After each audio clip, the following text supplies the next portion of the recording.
द्वारा कायिक प्रजनन कहते हैं। तना द्वारा कायिक की क्या कहते हैं? प्रजनन। बेटा ध्यान देना, बोर्ड पे घर पर मेहनत नहीं करना पड़ेगा। तना जो होते हैं, तना मुख्य रूप से आपका 3 प्रकार के होते हैं। अगर टाइप्स ऑफ स्टेम की बात करें, टाइप्स ऑफ तना की बात करें कि तना कितने प्रकार के होते हैं, तो तना मुख्यतः 3 प्रकार के होते हैं। बाबू बोर्ड पर ध्यान देना, एक बार में याद होगा। पहला है जिसका नाम है वायवीय तना। बोल बाबू, पहला का नाम क्या होता है? वायवीय तना। बउआ बोल, कौन तना? बोर्ड पर ध्यान दीजिएगा, सारे बात यहीं सीख के जाएगा। दूसरा का नाम है अर्धवायवीय तना। बउआ बोलो, कुछ नाम है? अर्धवायवीय तना, अर्धवायवीय तना। बोर्ड पर ध्यान देंगे सारे विद्यार्थी। तीसरा होता है विद्यार्थी जी जिसका नाम है भूमिगत। बोलो हुआ, भूमिगत। कुछ बाबू, भूमिगत तना। कौन सा तना? अगर यहाँ पे ध्यान दीजिएगा तो सीख सकते हैं। इसी को आप बोलते हैं एरियल। कुछ बाबू, AEIRAL लिख सकते हैं आप। एरियल स्टेम बोलेंगे। एरियल क्या बोलेंगे बाबू? स्टेम बोला जाता है। ध्यान देना है बोर्ड पे, घर पे आपकी मेहनत की आवश्यकता नहीं पड़ेगी। बायोलॉजी लैंग्वेज पेपर होता है, सिर्फ गौर से इसको सुनिए और समझिए, आपको क्लियर क्लास में हो जाएगा दोस्त। दूसरा का नाम है अर्धवायवीय तना। इसी को आप सेमी बोल सकते हैं। क्या बोल सकते हैं? Semi aerial. कुछ बोल सकते हैं सेमी। कुछ बाबू, एरियल कुछ बोलेंगे, सेरियल एमी क्या बोलेंगे? स्टेम बोल सकते हैं। बोर्ड पर रह के सीख जाइएगा। तीसरा भूमिगत होता है जिसका अंडरग्राउंड बोल सकते हैं।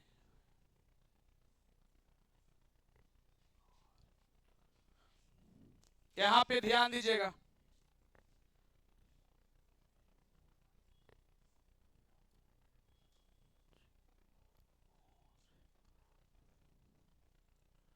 अंडरग्राउंड कुछ बाबू, स्टेम डायरेक्ट लिख दें। चलिए अंडरग्राउंड क्या लिख दें? स्टेम। बोर्ड पर ध्यान दीजिएगा, आप तीनों के बारे में सीख जाते हैं तो इसका भी टाइप होते हैं क्या? यहाँ ध्यान लिखना नहीं अभी किसी को। आज की क्लास में हम लोग पढ़ा रहे थे, इससे पहले हम लोग पढ़ रहे थे कायिक जनन। दोस्त बोलो, क्या पढ़ रहे थे?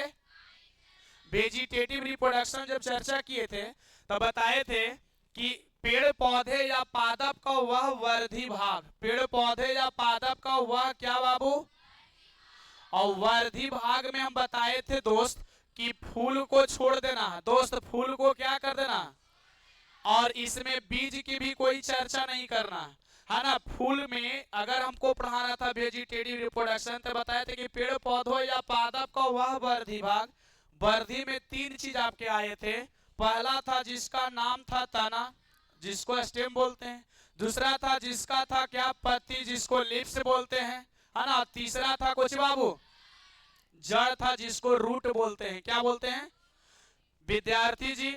यदि बीज को छोड़कर और फूल को छोड़कर, प्लांट्स में जो बीज है जिसको अंग्रेजी में सीड बोला जाता है और फ्लावर बोला जाता है, फ्लावर और सीड के अलावे यदि हम लोग नए पौधे का विकास तना, पत्ती और जड़ के माध्यम से करते हैं तो ऐसे प्रोसेस को कायिक प्रजनन कहते हैं। कौन सा प्रजनन? Vegetative reproduction. कल मैं बताने का काम किया था कि कायिक जनन कितने प्रकार के? एक होता प्राकृतिक कायिक जनन और दूसरा होता है कृत्रिम, नेचुरल वेजिटेटिव रिप्रोडक्शन और आर्टिफिशियल वेजिटेटिव रिप्रोडक्शन। जिसमें नेचुरल को मैंने कल डिफाइन कर गया था। नहीं बाबू, नेचुरल के बारे में बताए थे कि पेड़ पौधे या पादप का विकास, नए पेड़ पौधे या पादप का विकास प्राकृतिक प्रोसेस से, प्राकृतिक विधियों से तना, पत्ती और जड़ के द्वारा किया जाता है। तो इस प्रकार के प्रजनन को ही प्राकृतिक कायिक जनन के नाम से जाना। वट जब हम एग्जाम्पल उठाए थे विद्यार्थी जी तो हम लिखाए थे कि जड़ के द्वारा, कुछ के द्वारा दोस्त, तो जड़ के द्वारा कल बताए थे कि परवल का विकास होता है। बाले बच्चे बोलो किसका बाबू? परवल बताए थे। और क्या लिखाए थे? शीशम का विकास बताए थे। कुछ का बाबू? और बताए थे कुछ बाबू? शकरकंद का भी। सब जितने भी एग्जाम्पल दिखा रहे हैं सब जड़ के द्वारा विकसित होता। इसका एग्जाम्पल कर देकर हम टॉपिक को ब्रेक किए थे। आज के क्लास में हम लोग जानेंगे विद्यार्थी जी स्टेम के बारे में। बताओ कोची के बारे में? तना के बारे में। तो आराम से डिफाइन इसको कीजिए। बाबू स्टेम को डिफाइन कीजिए। बोले कि जब नए पौधे का निर्माण या विकास, जब नए पौधे का विकास तना के द्वारा किया जाता है तो उसे तना द्वारा कायिक जनन कहा। व्हाट अगर टाइप्स ऑफ स्टेम की बात करें तो बाबू तना 3 प्रकार के होते हैं। विद्यार्थी जी तना कितने प्रकार के? पहला का आप नाम लिखा हुआ बोर्ड पर देख रहे हैं, वायवीय तना, इसी को एरियल स्टेम के नाम से भी जाना। विद्यार्थी जी दूसरा का नाम है अर्ध वायवीय तना, इसी को सेमी एरियल स्टेम के नाम से जाना। और तीसरा है जिसका नाम है भूमिगत तना, इसी को अंडरग्राउंड स्टेम के नाम से जाना। अगर टाइप आप सीखे हैं तो सभी का डिफिनेशन समझिए, एक बार में याद हो गया। मैं कुछ नहीं कर रहा हूं, आप 100% देखिए, यहाँ पे निगाह रखिए, आप क्लियर खुद कर लीजिएगा। वायवीय के मतलब एयर, मतलब एयर मीन्स हवा। एयर मीन्स क्या होता है? तो देखो आराम से बोलो, पेड़ पौधे या पादप की कैसी तना जो पूर्ण रूपेणा वायुमंडल में बिखरे होते, तो वैसी तना को वायवीय तना के नाम से जाना।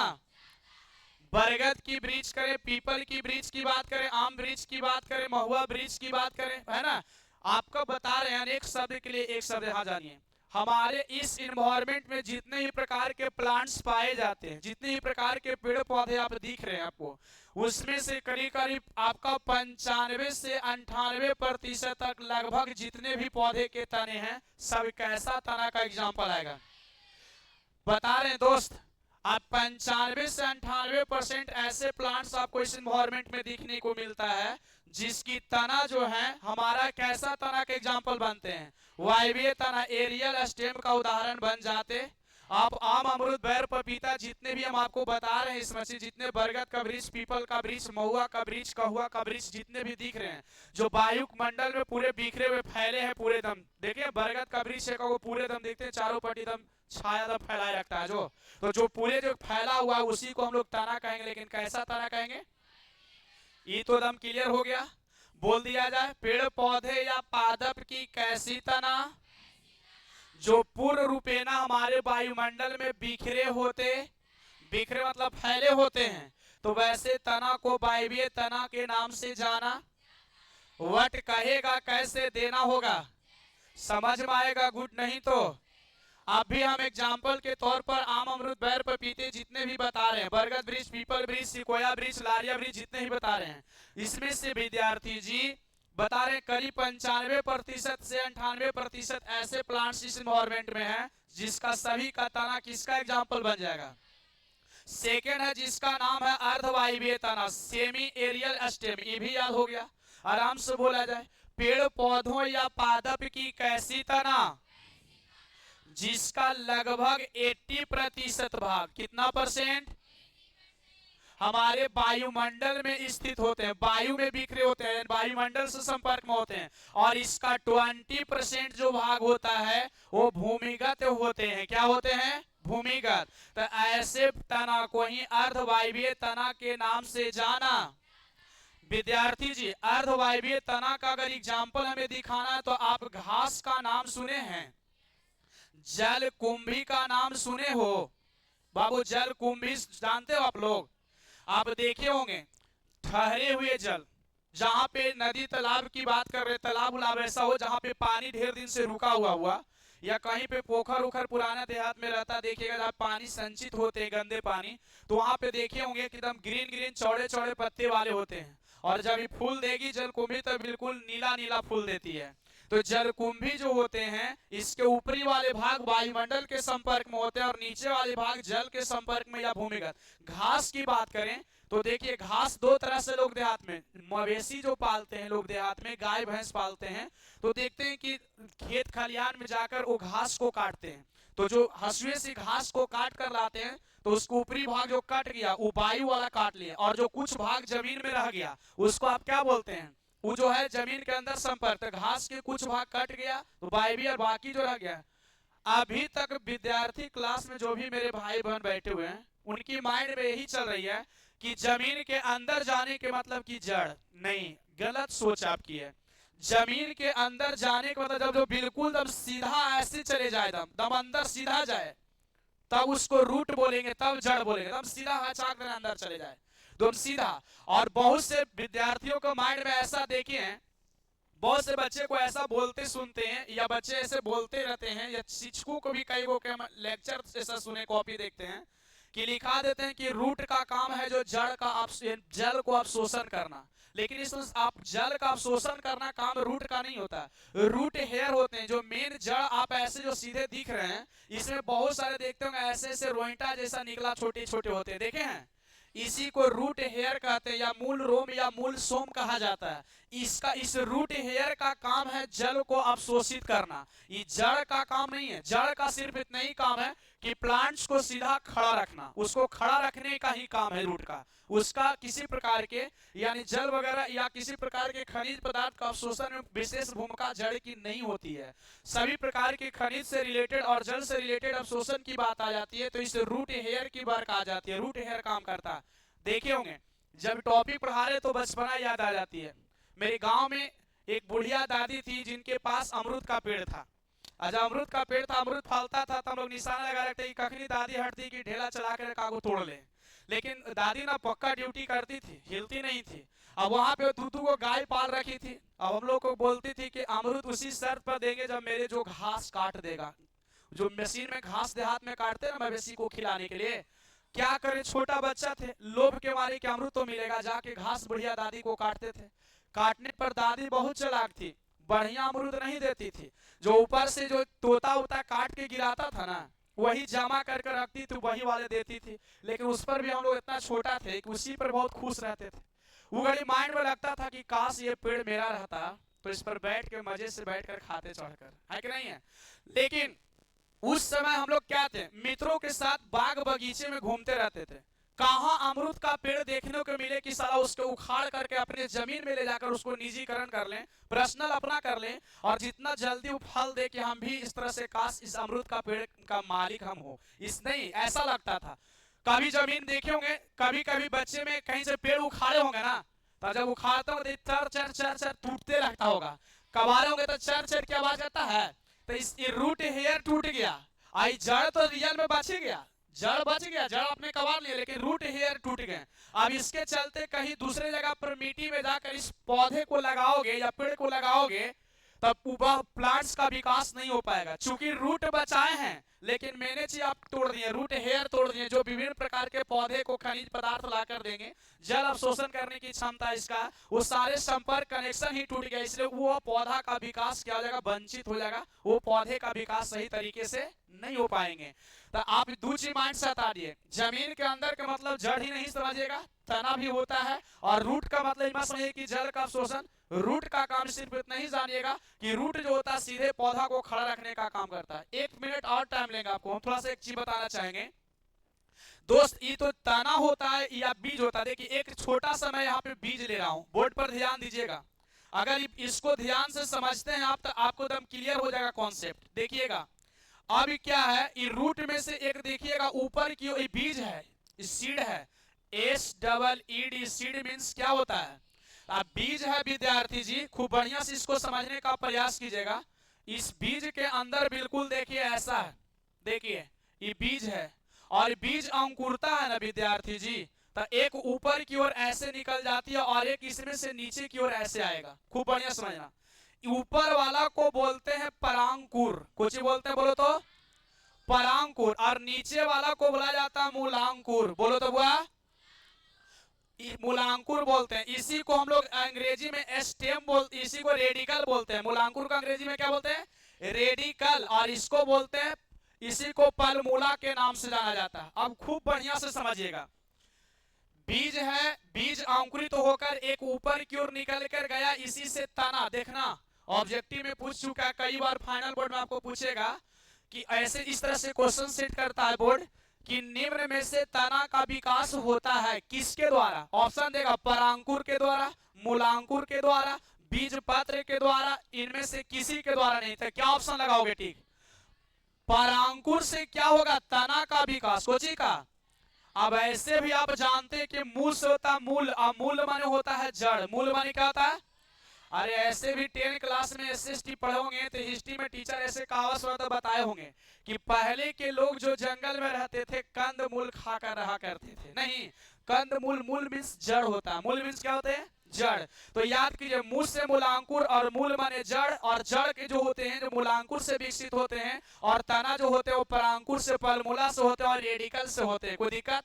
अब यहाँ आइए, ठीक वही बात है।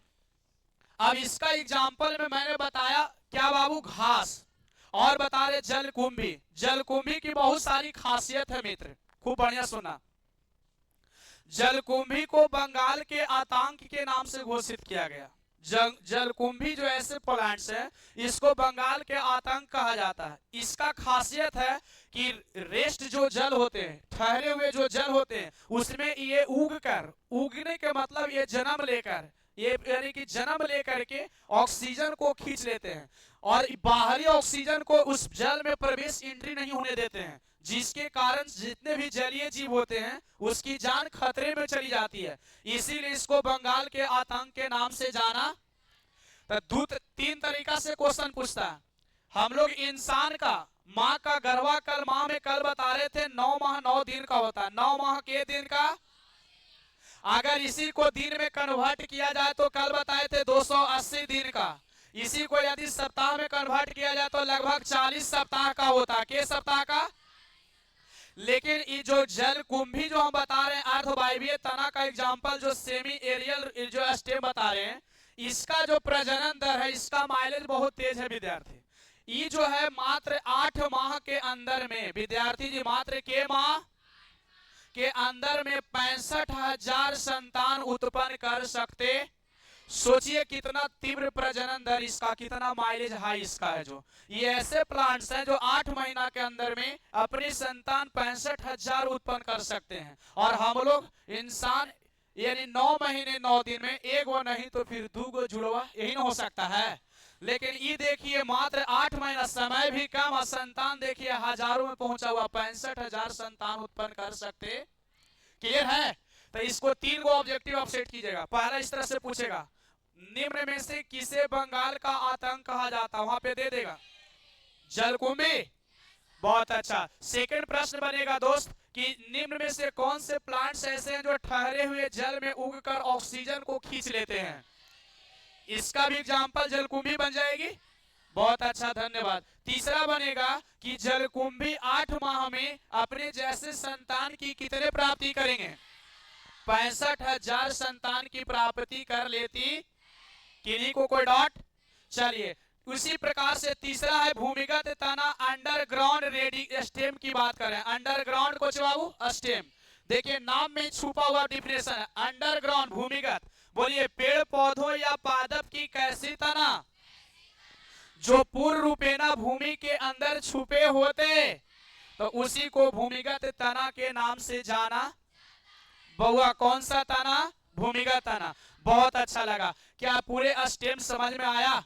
बताओ, तना की बात करें, अगर तना द्वारा कायिक जनन पूछे तो सीधा बोलेंगे कि जब नए पौधे का विकास तना के द्वारा किया जाता है तो इसे तना द्वारा कायिक जनन कहते हैं। और तना मुख्यतः 3 प्रकार से होते हैं। टाइप्स ऑफ स्टेप की बात करें तो 3 प्रकार के होते हैं। पहला वायवीय तना होता है जिसको एरियल स्टेम कहते हैं। दूसरा अर्धवायवीय तना होता है जिसे सेमी एरियल स्टेम कहते हैं। तीसरा भूमिगत तना होता है जिसे अंडरग्राउंड स्टेम के नाम से जाना।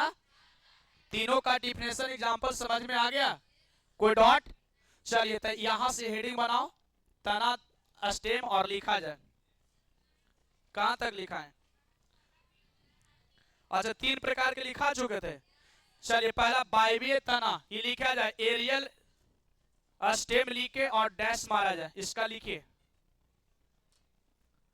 भूमिगत तना 3 प्रकार को होते बताते हैं। इसका एग्जांपल लिखो। बहुत अच्छा। इसका एग्जांपल होता है आलू। क्या होता है? और ओल होता। आलू और क्या बाबू? ओल। प्याज, कुछ बाबू? प्याज और लहसुन होता। प्याज और कुछ होता है? अदरक, कुछ बाबू? अदरक और हल्दी होता। अदरक क्या होता है? हल्दी। इतना सारे एग्जाम्पल होते हैं भूमिगत तना का। आलू, ओल, प्याज, लहसुन, अदरक, हल्दी, ये सब जितना विद्यार्थी, ये सब जितना भी है सब तना है। और कैसा है? अंडरग्राउंड स्टेम है, भूमिगत तना है। ऐसा नहीं समझना जमीन के अंदर है तो ये क्या है? जड़ है। जड़ नहीं है, क्या है? तना है, स्टेम होते हैं। क्लियर? व्हाट? एक मिनट विद्यार्थी, यहाँ आइए। अगर इतना आप जान गए हैं तो सर कंफ्यूजन को दूर कीजिए थोड़ा सा। ये कैसे समझ पाइएगा आप? देखिए, हम कंफ्यूजन को आप लोग को दूर करने के लिए एक शॉर्ट टिप्स बता देते हैं विद्यार्थी। वायवीय तना का कोई टाइप नहीं होता है, अवायवीय का भी कोई टाइप नहीं होता। भूमिगत भी 3 प्रकार के होते हैं। भूमिगत में 3 चीज आ जाते हैं। यहाँ पे लिखा है आलू, ओल, प्याज, लहसुन, अदरक, हल्दी। सर ये क्या है? कैसे तना? यहाँ ध्यान दीजिए। तो अब यहाँ पे बात करेंगे भूमिगत तना। भूमिगत कोची बाबू, अंडरग्राउंड कोची स्टेम। तो ये 3 प्रकार के, बोर्ड पर ध्यान दीजिए विद्यार्थी, एक बार में क्लियर। पहला को बोला जाता है कंद। क्या बाबू? तो कंद कहने के मतलब इसमें खाद्य पदार्थ ज्यादा रहेंगे। कौन पदार्थ? मतलब खाने वाला भाग इसमें ज्यादा रहेगा। बोर्ड पर ध्यान दीजिए, यहाँ पे क्लियर। दूसरा होता है जिसका नाम है प्रकंद। विद्यार्थी जी क्या नाम है? प्रकंद होता है। इसमें देखने को मिलेगा गांठ जैसा। क्या मिलेगा? गांठ गांठ। और तीसरा होता है जिसका नाम है सलकंद। बोलना बउआ। इसमें जो होगा पानी की मात्रा थोड़ा ज्यादा दिखने को मिलेगा। 11 में सारी चीज की चर्चा हम कर चुके हैं आप लोगों को। अब देखिए इसमें पानी की मात्रा ज्यादा दिखेंगे। इसको मिटा रहे हैं और थोड़ा समझा रहे हैं, यहाँ पे ध्यान दीजिएगा। सर आपने अभी पूछे, एक विद्यार्थी पूछ रहे हैं कि सर एग्जाम्पल भूमिगत तना का नहीं दिए। भूमिगत तना जो होते हैं 3 प्रकार का आपको दिखने के लिए मिल गया। अब देखिए ये खाद्य पदार्थ, इसमें एग्जाम्पल यदि आपको देना है तो आलू। आलू में और ओल की बात करें, आलू और ओल ऐसे हैं जिसमें खाने वाले भाग ज्यादा है ना। अच्छा, गांठ की बात करें तो यहां से एग्जाम्पल उठा लीजिए। अदरक की बात करें, कुछ का बाबू, अदरक समझते हैं ना, जिसको मघी में देहात में हम लोग क्या कहते हैं? आदि बोलते हैं। और यदि इसी आदि के बाद हल्दी की बात करें, कुछ का बाबू, हल्दी भी जमीन के अंदर से, अदरक भी। लेकिन जब हल्दी और आदि दोनों एक साथ कवरेगा तो कच्चा जो हल्दी आपको जमीन से कवरता उखड़ता है, तो उखड़ने के बाद दोनों में कोई खास डिफरेंट देखने को नहीं मिलता है। देखेगा तो दोनों बिल्कुल एक जैसा ही लगेगा। समझ रहे हैं ना? तो बात को समझिए। हल्दी और अदरक दोनों में देखे होंगे गांठ गांठ जैसा मिलता है। देख रहे हैं ना? तो गांठ जिसमें रहेगा तो उसको अदरक आदि। देखिए सुन लीजिए, इसी को राइजो बोलते हैं अंग्रेजी में। आपसे कई बार क्वेश्चन सेट कर चुका है 12th बोर्ड में कि बाबू अदरक निम्न में से अदरक किसके द्वारा विकसित होते हैं, और हमें लिखले रहता है राइजोब के द्वारा, या किसका सलकंद का उदाहरण या कंद का उदाहरण। तो आपको किसको मारना है? प्राकंद, या इसी को राइजोब के नाम से जाना। तो इसीलिए हम इसको कंफ्यूजन को दूर करने के लिए टिप्स बना रहे हैं कि कंद कहेगा, इसका मतलब उसमें खाद्य पदार्थ, खाद्य मीन्स खाने वाला।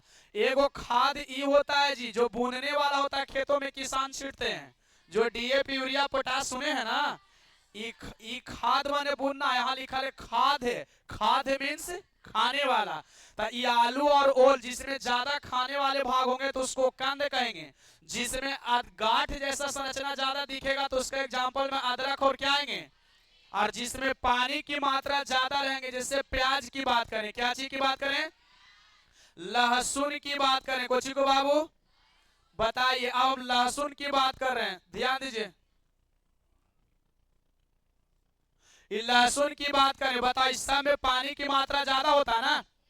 प्याज जब देखते हो, जब तरसते होंगे, तरसना मीन्स काटते होंगे, तो आग से झझक निकल आते हैं, आंसू निकल आते हैं, क्योंकि उसमें पानी की मात्रा ज्यादा होती है। लहसुन भी छोटा होता है, उसको भी आप नेल से जब छीलते होंगे तो नेल यहाँ लहरने लगता होगा, नाक के पास लाते होंगे तो पूरा कस के कड़वा जैसा लगता होगा। तो बाबू इसमें भी क्यों, कभी ऐसा आपने सोचे कि प्याज और लहसुन को काटने या तरसने के बाद आग से आंसू क्यों निकलते हैं? क्योंकि इसमें पोटेशियम की मात्रा पाया जाता है। किसी की मात्रा? पोटेशियम। तो अब यहां से क्लियर कर लीजिए, भूमिगत तना भी के प्रकार के। पहला क्या बोलोगे? कंद के मतलब क्या समझोगे? खाने वाला। इसका एग्जाम्पल में क्या दोगे? आलू और, अच्छा दूसरा क्या है? प्राकंद का मतलब क्या समझोगे? गांठ गांठ रहेगा। इसमें एग्जाम्पल क्या बनेगा? कोई दिक्कत? अच्छा, अगला सलकंद है विद्यार्थी। इसमें पानी की मात्रा देखने को मिलेगी। इसमें प्याज और क्या आएगा? एक और लिख सकते हैं धान कंद। कोची बाबू, धान कंद। इसमें आ जाता है जीमी कंद। कोची बाबू, जीमी कंद। कोची बाबू, जीमी कंद। इसका उदाहरण बना सकते हैं धान कंद में जीमी कंद या चुकंदर का नाम लिखिए। चुकंदर का नाम सुने हैं, खाए हैं? इसे खाने से आपके बॉडी में हीमोग्लोबिन परसेंटेज सही रहेगा, हीमोग्लोबिन निर्माण में मदद करता है। समझ रहे हैं? इसलिए चुकंदर को लोग सलाद के रूप में बहुत ज्यादा यूज करते हैं। चलो, तो यहां से स्टार्ट कीजिए। तना, पहला वायवीय तना बोले, लिखा जाए दोस्त। पूरे स्टेम को आपने समझ लिए, लिखिए। हाँ, उसमें जो होता है एसिड की कुछ मात्रा पाए जाते हैं। लिखिए, वायवीय तना, एरियल स्टेम। लिखा जाए पेड़ पौधों या पादप, पेड़ पौधों या पादप की वैसी तना, पेड़ पौधों या पादप की वैसी तना, पेड़ पौधों या पादप की कैसी तना, जो पूर्ण रूपेण वायुमंडल में बिखरे होते हैं, जो पूर्ण रूप से वायुमंडल में बिखरे होते हैं। पेड़ पौधों का वैसा तना जो पूर्ण रूप से वायुमंडल में बिखरे होते हैं, तो उसे वायवीय तना कहते हैं, एरियल स्टेम कहते हैं। पेड़ पौधों का वैसा तना जो पूर्ण रूप से वायुमंडल में बिखरे होते हैं, तो उसे वायवीय तना कहते।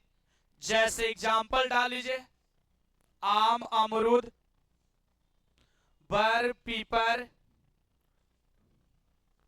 आम, अमरूद, बर, पीपर, जामुन, जितने भी बताए ना कि करीब करीब 95% से लेकर 98 यानी 95 से 98% ऐसे प्लांट्स आपको दिखेंगे जिसके तना वायवीय ही होता है। क्लियर? चलिए दूसरा बनाइए, अर्धवायवीय तना, सेमी एरियल स्टेम। अर्धवायवीय तना, अर्धवायवीय तना। आज के विद्यार्थी माइंड में बसा रखें कि कुछ पाने के लिए कुछ खोना पड़ता है। नहीं भाई, गलत सोच है। 2025 में चेंज कीजिए आप लोग। कुछ पाने के लिए कुछ खोना नहीं, कुछ हाँ करिए। जिसके पीछे आप टाइम दिए होंगे अपना हो गया होगा। ठीक उसी प्रकार से इसके पीछे, एजुकेशन के पीछे टाइम दीजिएगा, आपको अपना हो जाएगा। चलो तो लिखो, अर्धवायवीय तना बोले, लिखा जाए पेड़ पौधों या पादप की वैसी तना, पेड़ पौधों या पादप की वैसी तना, पेड़ पौधों या पादप की कैसी तना, जिसका लगभग 80% भाग, जिसका लगभग 80% भाग पेड़ पौधों या पादप की वैसी तना, जिसका लगभग 80% भाग वायुमंडल में होते हैं, जिसका लगभग 80% भाग वायुमंडल में होते हैं, और उसका 20% भाग, और उसका 20% भाग भूमिगत होते हैं, और उसका 20% भाग क्या होते विद्यार्थी? भूमिगत होते हैं। तो उसे अर्धवायवीय तना कहते हैं, सेमी एरियल स्टेम कहते हैं। तो उसे अर्धवायवीय तना कहते हैं। जैसे एग्जाम्पल इसका लिख लीजिए, घास। क्या विद्यार्थी? अब देखिए घास को भी देखिए, इधर आइए। घास जो ऊपर से अगर हसुआ से काट रहे हैं तो ऊपर कट गया तो वायवीय वाला भाग कट गया, जो भूमि के संपर्क में था उसी में रह गया, फिर देखते फूस जाता है। एक हुआ कि खुरपी उर्पी से पूरे जड़िए से कबाड़ दिया तो उसका जीवन समाप्त हो गया फिर ना। तो याद कीजिए, तो घास। और लिखिए जलकुंभी, घास जलकुंभी। क्लियर। अब यहां पे देखो, यहां पे नोट पॉइंट बना के लिखिए जो आपको बोर्ड एग्जाम में सेट करता है, इससे क्वेश्चन पूछता है। फाइनल बोर्ड में कई बार पूछ चुका है बिहार बोर्ड आपको, तो लिखिए नोट करके। देखिए, जलकुंभी को बंगाल के आतंक कहा जाता है।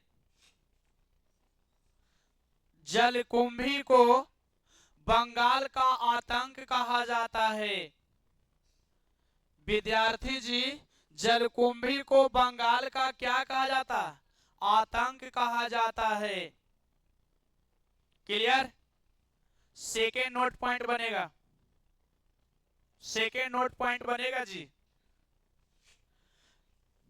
चलिए, जलकुंभी ठहरे हुए जल में उगकर, रेस्ट जल जो रुका हुआ है, जलकुंभी ठहरे हुए जल में उगकर, जलकुंभी ठहरे हुए जल में उगकर ऑक्सीजन को खींच लेती है। जलकुंभी ठहरे हुए जल में उगकर ऑक्सीजन को खींच लेती है। जलकुंभी ठहरे हुए जल में उगकर ऑक्सीजन को क्या कर लेती है? खींच लेती है। चलिए, थर्ड नोट पॉइंट बनाइए। जलकुंभी 8 माह में,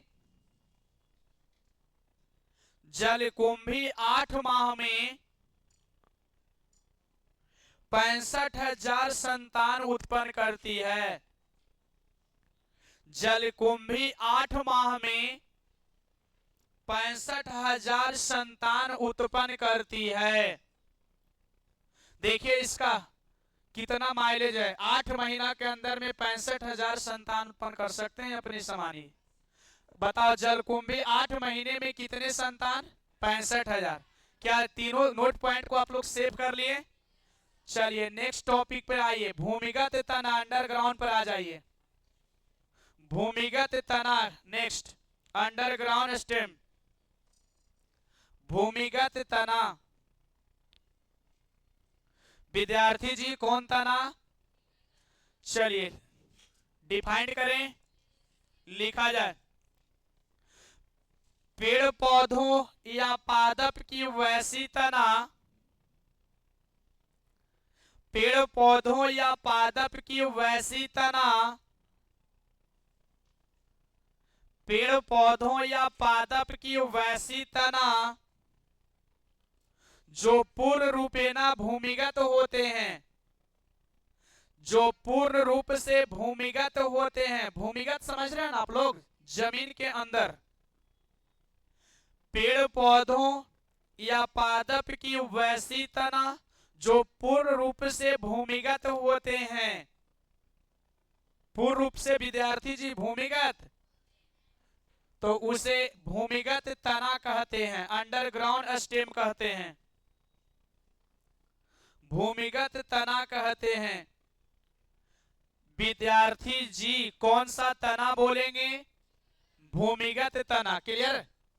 चलिए इसका एग्जाम्पल बनाइए भूमिगत में। देखिए कितना अच्छा यहाँ पे संबंध बन रहा है, दोनों का रिलेशन देखिए, ऐसे बना के लिखिए एकदम सामने सामने। यहाँ देखिए, भूमिगत तना में पहले हम लिख रहे हैं आलू ओल। बताओ, आलू और क्या? देखिए, फिर दूसरा रेशियो हम इसको बना रहे हैं अदरक। क्या बाबू? अदरक और क्या?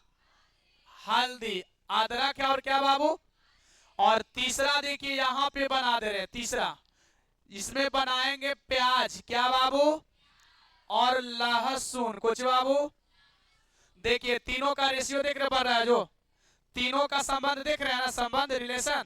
तो एग्जांपल दिखा लीजिए, आलू ओल, अदरक हल्दी, प्याज और लहसुन। ये सब जितने भी एग्जाम्पल दिख रहे हैं सब भूमिगत तना है,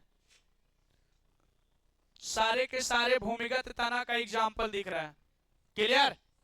यदि यहां तक आपने देख लिए विद्यार्थी जी, यहां तक आपने देख लिए, तो इसके बाद देखिए बता रहे जो वायवीय तना का कोई टाइप नहीं था, अर्धवायवीय तना का भी कोई टाइप नहीं थी, और भूमिगत तना का टाइप मुख्य रूप से तीन भागों में बटा। देखिए पहला क्या बनाए हमने, कंद। बउआ बोलो रे, पहला क्या है?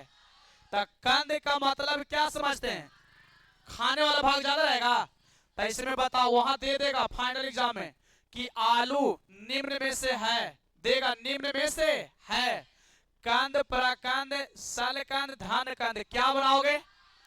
कंद। कंद में खाने वाला ज्यादा भाग रहेगा ना, तो आलू और ओल आ जाएगा तो कंद का एग्जाम्पल बन जाएंगे। यदि अदरक और हल्दी आ जाएंगे तो प्रकंद। प्रकंद पहचाने का तरीका किसमें गांठ रहेगा, क्या रहेगा? गांठ। और सलकंद की पहचाने का तरीका, इसमें पानी की मात्रा, जैसे प्याज और, क्लियर है?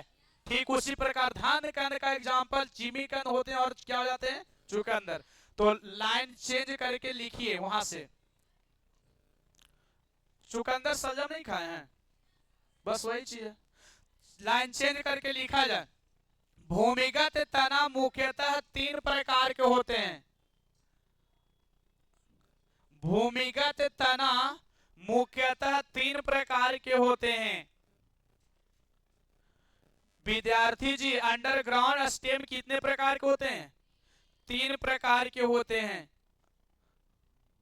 भूमिगत तना मुख्यतः तीन प्रकार के होते हैं। और पेन को रोक लीजिए, यहां आ जाओ विद्यार्थी। भूमिगत तना की मैं बात कर रहा हूं, भूमिगत तना अंडरग्राउंड। यहां बोर्ड पर ध्यान दीजिए। अभी मैंने इसमें बताया कि इसको मुख्य रूप से तीन वर्ग में बांटा गया। पहला का नाम क्या है? और बताएं, कंद के मतलब मैं बताया कि इसमें खाद्य ज्यादा रहेगा, खाद्य पदार्थ ज्यादा रहेंगे। और इसके सामने एग्जाम्पल में अभी आप लोग बोलिए क्या लिखोगे? आलू। और क्या लिखोगे? ओल लिखोगे। अच्छा, दूसरा होता जिसका नाम है प्रकंद। बोलो क्या नाम है?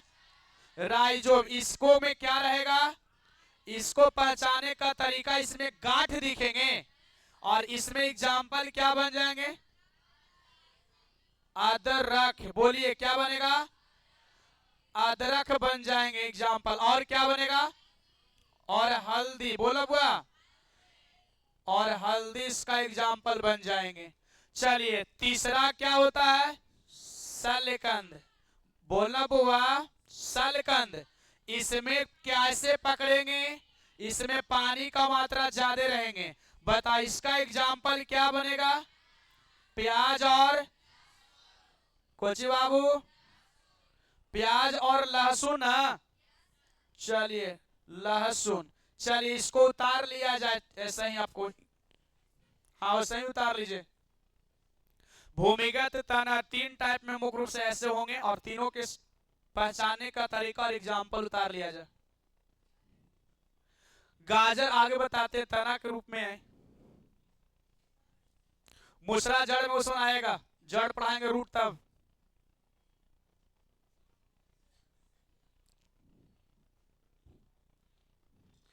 इलेवन में सब पढ़ा चुके हैं जी, रेशेदार जड़ क्या होता है और मुसरा जड़ क्या होता है, सारा चर्चा कर चुके हैं, सब बताया हुआ है। 11th आप लोग खाली लिख के और कॉपी रख दिए ले जाके तरखा पर, तो वैसे नहीं ना होगा।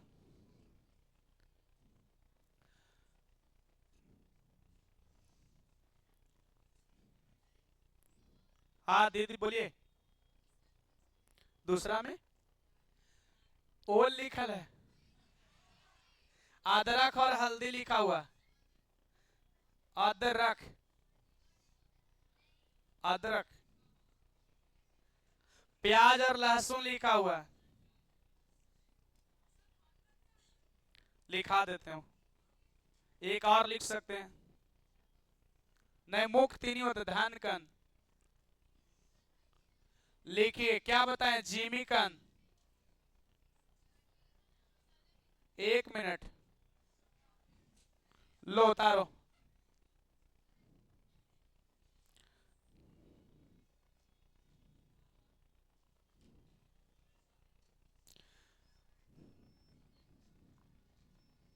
क्या हुआ जी, लाइट कट गया?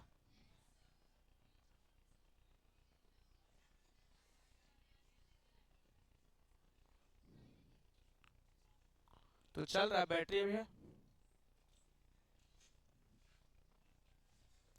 दोस्त उतर गया?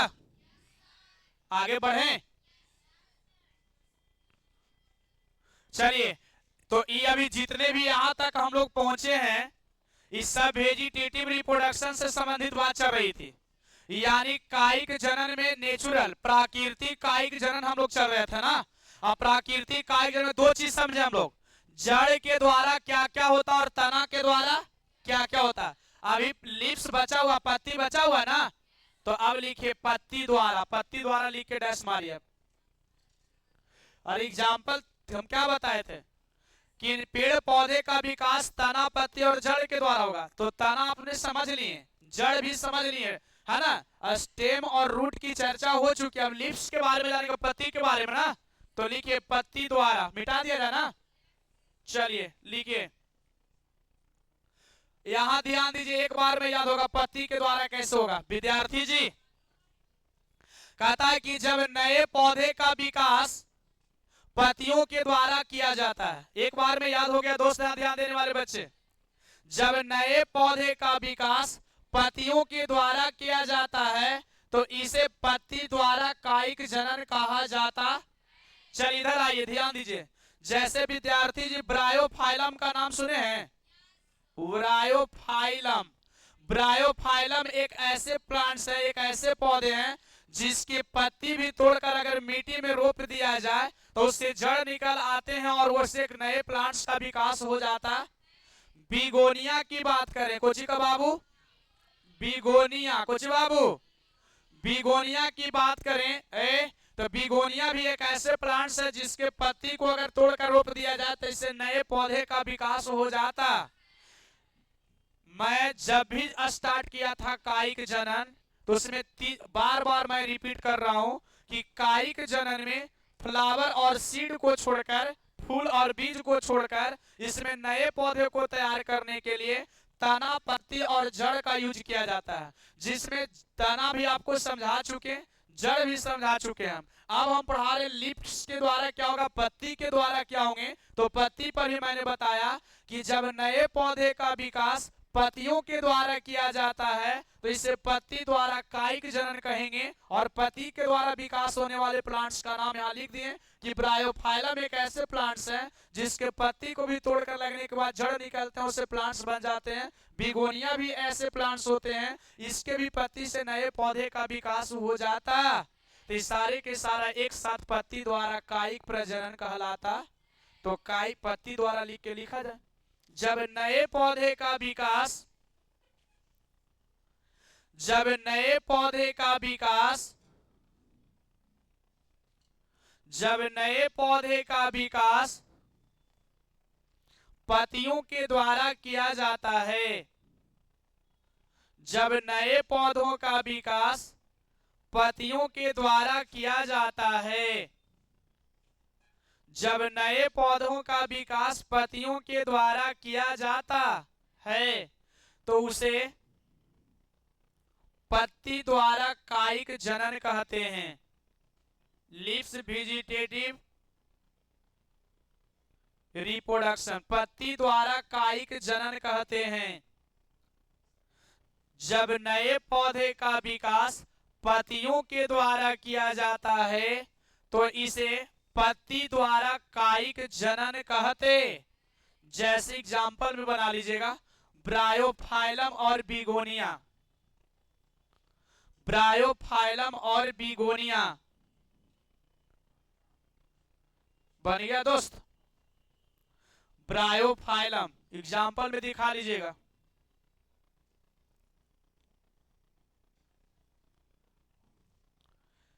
इसी के साथ आज आपका नेचुरल वेजिटेटिव रिप्रोडक्शन यानी प्राकृतिक कायिक जनन क्या हो जाती है, समाप्त।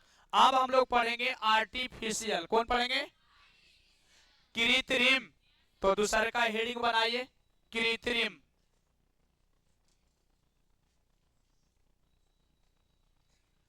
कृत्रिम कायिक जनन। बाबू कृत्रिम कायिक क्या, पेन को अगर रोक रखे हैं ना तो यहीं पे सीख जाओगे। एक बार पेन को रोक कर यहां सुन लिया जाए, सारी बात आपको क्लियर हो जाएगी। चाहे तो वो नेचुरल हो चाहे प्राकृतिक हो, अगर ये कायिक का प्रकार है तो इसमें तीन ही चीज यूज करेंगे, या तो हम तना यूज करेंगे, या तो फिर हम पत्ती यूज करेंगे, या तो फिर हम लोग क्या यूज करेंगे, जड़ यूज करेंगे, यही ना। तो देखिए आराम से बोलो, कायिक जनन बोलेंगे, कृत्रिम कायिक जनन बोलेंगे कि यह कायिक जनन का ही एक प्रकार होता। बाबू ये कृत्रिम कायिक जनन है, ये किसका टाइप है, कायिक का ना, वेजिटेटिव का ना। तब बोले कि यह कायिक जनन का एक प्रकार होता है जिसमें नए पौधे का विकास मानवीय तरीका से, मतलब इंसान के द्वारा, मानव के द्वारा तना, पत्ती और जड़ के द्वारा किया जाता, तो इसे ही कृत्रिम कायिक जनन के नाम से जाना। कितना आसान डिफिनेशन निकाले हैं, फिर से एक बार बगानिया में परिभाषा सुना देते हैं। कह रहे हैं मित्र कि यह कायिक जनन का एक प्रकार होता है जिसमें नए पौधे का विकास मानवीय तरीका से, कौन सा तरीका से, किसकी चीज के द्वारा, तना के द्वारा, पत्ती के द्वारा या जड़ के द्वारा किया जाता, तो इसे ही आर्टिफिशियल वेजिटेटिव रिप्रोडक्शन यानी कायिक, कृत्रिम कायिक जनन के नाम से जाना। वट इधर आइए, इंसान के द्वारा कई तरीके से किए जाते हैं, जैसे कर्तन लगाना, दाब लगाना, रोपण विधि, यानी कई गो इसका प्रोसेस है। अब एक करके हम लोग देखेंगे कि कर्तन लगाकर कैसे प्लांट्स का विकास करेंगे, दाब के द्वारा कैसे प्लांट्स का विकास करेंगे, रोपण विधि द्वारा कैसे प्लांट्स का, कई गो इसके टाइप होते हैं। और ये टाइप खत्म होंगे इसके बाद सारे टॉपिक्स आपके इंटरेस्टेड आ जाएंगे, प्लांट से रिलेटेड बात खत्म हो जाएगी। तो इसको डिफाइन कीजिए, लिखिए, यह कायिक जनन का ही एक दूसरा प्रकार होता है, यह कायिक जनन का ही एक दूसरा प्रकार होता है, यह कायिक जनन का ही एक दूसरा प्रकार होता है जिसमें, यह कायिक जनन का ही एक दूसरा प्रकार होता है जिसमें नए पौधे का विकास, जिसमें नए पौधों का विकास मानवीय तरीका से, जिसमें नए पौधों का विकास मानवीय तरीका से, जिसमें नए पौधों का विकास मानवीय तरीका से तना, पत्ती और जड़ के द्वारा, तना, पत्ती और जड़ के द्वारा किया जाता है, जिसमें नए पौधों का विकास, जिसमें कौन पौधों का विकास, नए पौधों का विकास मानवीय तरीका से तना, पत्ती और जड़ के द्वारा किया जाता है, तना, पत्ती और जड़ के द्वारा किया, तो उसे कृत्रिम कायिक जनन कहते हैं। तो इसे कृत्रिम कायिक जनन कहते हैं, तो इसे कृत्रिम कायिक जनन कहते हैं। विद्यार्थी जी इसे क्या कहा जाता है, चलिए बहुत अच्छा। अभी कृत्रिम कायिक जनन कई टाइप इसको होते हैं, इसमें से दो को हम समझाते हैं, बाकी शेष आज क्लास में पूरा नहीं हो पाएगी। पहला होता है जिसका नाम है कर्तन लगाना। कोची बाबू लिखना आपको नहीं है, पहले समझ लेना है। कर्तन लगाना क्या होता है, कुटिंग क्या होता है, इसी को अंग्रेजी में बोलते हैं। खूब बढ़िया से सुनिएगा, एक बार में याद हो जाएगा। बोलेंगे ए दोस्त कर्तन लगाना सर क्या प्रोसेस है सर, कुटिंग क्या होते हैं, एक बार में क्लियर कर लीजिए। बोलेंगे दोस्त कि इस विधि में नए पौधों का विकास करने के लिए प्लांट्स के तने को काट लिया जाता है। यहां पे मान लिया कि कोई एक ऐसा प्लांट्स है इस प्रकार से बिखरा हुआ है, तो इसके तना को हम लोग काट लेंगे और काट कर उसे किसी दूसरे उचित जगह पर मिट्टी में लगा दिया जाएगा। यहां सुनिएगा, ध्यान दीजिएगा दोस्त, कर्तन लगाना क्या होता है, तो मैं बता रहा हूं कि इस विधि के द्वारा नए प्लांट्स को विकास करने के लिए पेड़ पौधे के तना को काट करके किसी दूसरे जगह पर मिट्टी में उसे रोप दिया जाता है, और जब रोप कर इसका उचित देखभाल किया जाता है तो इससे एक नए प्लांट्स का विकास हो जाता है। तो इस प्रोसेस को, इस विधि को ही कर्तन लगाना कहा जाता। इधर आइए, ध्यान सुनिएगा। आप गन्ना चूसे हैं क्या? ईख है, गन्ना चूसे हैं क्या? देखें, उसकी तना को काट करके रोपा जाता है। अच्छा, आप गुलाब का नाम सुने हैं, देखे भी होंगे, यूज भी किए होंगे। कहाँ यूज होता पता ही है? तो बताओ, जब गुलाब की बात कर रहे थे हम लोग, तो गुलाब में क्या होती है कि उसके भी तना को कहीं काट करके दूसरे जगह पर मिट्टी में रोप कर जब उसका उचित देखभाल करते हैं तो उसे एक नया स्वस्थ प्लांट्स का विकास हो जाता। इधर आइए और समझिए, यहाँ ध्यान से सुना। बाबू, गन्ना की बात करें, हम गुलाब की बात करें, ओढ़ुल का नाम सुने हैं? अगर उसको भी काट कर रोप दिया जाए। अच्छा, और बता रहे हैं, सोहजन जो मुनगा आप लोग सब्जी खाते हैं, उसकी क्या करते हैं? बीज रोपते हैं आप लोग, उसके तना को काट कर किसी दूसरे जगह पर रोप देते हैं ना, और उसे जंगली और अच्छा, उचित देखभाल का मतलब समझते हैं आप लोग? उसे जंगली और पालतू जानवरों से बचाना है, और उसके जगह पर कोई खरपतवार नहीं उग जाए, नहीं, उससे रक्षा करना है। उसको किसी प्रकार की कमी हो रही है, यदि किसी की प्रकार की कीड़े मकोड़े लग रहे हैं तो उसे कीटनाशक दवाई छिड़क कर उसे बचाना है, समझ रहे ना? उसको यदि उचित देखभाल करने पर जो नए प्लांट्स का विकास होगा तो उसी को कर्तन लगाना कहा जाता। कोई दिक्कत? आज इसको पूरा नहीं कर पाएंगे, थोड़ा हमें कहीं जाना है ना? आज 10 मिनट पहले क्लास को ब्रेकअप करेंगे और बाकी शेष नेक्स्ट क्लास में मुलाकात होगी। किसी को कोई डाउट है? दिल लगाना हो तो किताबों से लगाओ यार। किसी ने कहा है मित्र, देखिए कितना रहस्य वाली बात है, बच्चों आजकल के कैसे इसको यादगार बनाते हैं कि मैं दर्द के दीवार पे फरियाद लिखा करता हूं और हर रात तन्हाई में आबाद किया करता हूं। एक खुदा तुम उसे खुश रखना जिसे आपसे ज्यादा याद किया करता हूं, जिसे आपसे ज्यादा याद किया। ठीक है दोस्त, बाय। आज के क्लास इतना ही पे, पूर्ण विराम।